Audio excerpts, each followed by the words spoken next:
Welcome to this week's edition of Black Man Spy. This I call the Western Wall of Democracy edition. That's because usually I focus on a large-scale geopolitical view of the world. But as you know, the world right now is breaking down into two poles. One, the Eastern Wall of Democracy, is being held up by Ukraine, where the fighting is going on between Russia and Ukraine, and the alliances in Europe that are coming together to support that war to defend democracy in Europe against Russia's totalitarianism. On the other hand is what we're going to talk about this week, the sometimes failing and rising fortunes of the Western Wall of Democracy. Now, the Western Wall of Democracy was always solid from the day we landed in Normandy in 1944 until the day Donald Trump was elected. Things had been going pretty well. But when you have a monkey on the inside with a monkey wrench smashing up the machinery of everything that we've built since World War II, including wanting to get out of NATO, wanting to take down all the norms of American politics and acting in a decent manner. That's what Trumpism is, the monkey with the monkey wrench smashing all the machinery of how democracy works. So what we're going to do is we're going to go over a few things this week that have actually buoyed democracy up, and then one which sort of pulled democracy back down and starts to show the fangs of fascism as it exists in the United States.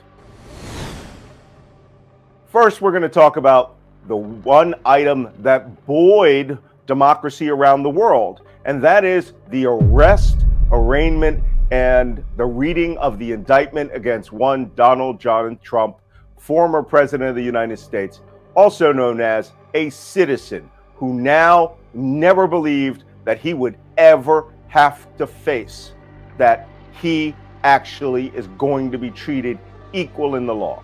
For his entire life, he got away with lies, working with the mafia, and lied his way, documented lies, the most documented liar in history. For the first time in American history, a president was treated as a person under indictment. He was brought in with Secret Service protection. They made arrangements in the New York courts, and they arrested him in a very nice manner because they didn't handcuff him. They didn't do a mugshot. They did have to fingerprint him.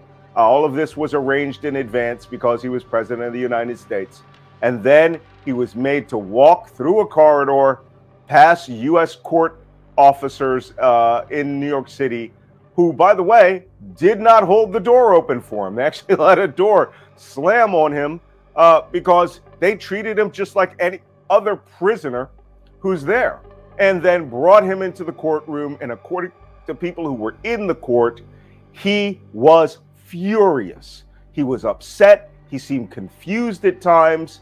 More importantly, being held accountable means that he can be held accountable for every dirty, underhanded, pro-fascist activity that he's done when he was president of the United States, candidate, and of course when he was leaving office and carrying out an insurrection and then a fake elector scheme to try to install himself as a permanent dictator in the United States. Now the mask has lifted. Donald Trump is just like any other sucker that's bought into a courtroom. He is now a common citizen that can be held to account. What's going to upset Donald the most is that this isn't even the most significant act. This was about paying off hookers and women that he may have fathered a child with, money, and to pay off people and get them to kill a story before he ran for his election, while he was married with his wife, who was pregnant. That's not what's going to take down Donald Trump. What is eventually going to catch up to him are all the things that he did in office, and most significantly, going and stealing classified documents. Now, Malcolm, we don't know the facts of that. Why do you say he stole classified documents? Well, I handled classified documents at almost his level for 3 decades. And when you take them unauthorized from the vault that they were taken from, and then you bring them home, that's called stealing. This is what a folder for a classified document looks like, especially top secret documents. In my world, where I held a top secret special access program clearance, special compartmented information, for almost 30 years, when we take documents like this without authorization, it's called stealing.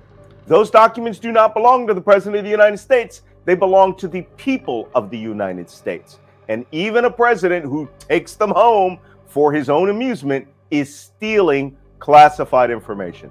So let's see what happens in that investigation. And then we have the investigation in Fulton County, Georgia, in which Donald Trump said he just wanted them to find 11,000 votes and tried to intimidate the state into flipping it illegally. That's before a grand jury. Accountability is the heartstone of everything we need to save democracy. But we must make sure that when he's held accountable, it's done in a free and fair manner, that Donald Trump is presumed innocent until proven guilty, and then we'll just wait with our chilled champagne bottles for the guilty pleas.